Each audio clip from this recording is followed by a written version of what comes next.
You heard the statement from the French president as he hosts the prime ministers of Denmark and Greenland. French President Emmanuel Macron said that the situation around Greenland was a strategic wake up call for all of Europe. And we heard there from Greenland's prime minister as he thanked President Emmanuel Macron for the support and the close ties between France and the people of Greenland. France 24's international affairs editor Philip Turl was listening to that statement here with me in the studio. Philip, what did you make of that? No surprises there from what all of the three of them said. Well, it's a united approach to the European Union, to Denmark and to Greenland, that France, Greenland and Denmark and other members of the EU are going to stand together in the face of the threat put forward by the United States. They didn't name Donald Trump or the United States as being the main threat, but saying in practically all of the speeches there, one of them very short, the last one by Jens-Frederik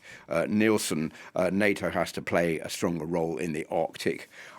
Security issues are being discussed over the threat by Russia and China. Europe. This is a strategic wake-up call for the whole of Europe. That was by Emmanuel Macron. It was echoed by Mette Frederiksen. She went even further, saying world order has changed. Maybe it's gone. It's up to us now and only us to fight together for the future, and then saying if we stand united and we don't compromise on our democratic values, we can find a way forward, but we must work it faster.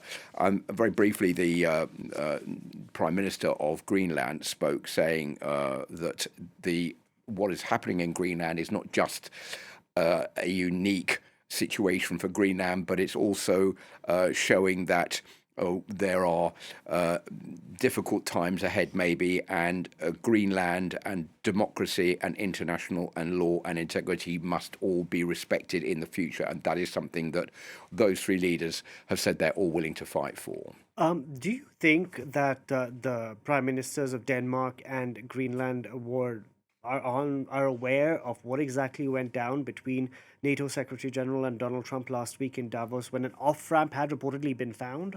It's difficult to know, but I think that there has obviously or have been conversations between Mark Rutte, the head of NATO, and those two leaders. They won't just sit there waiting for the phone to ring.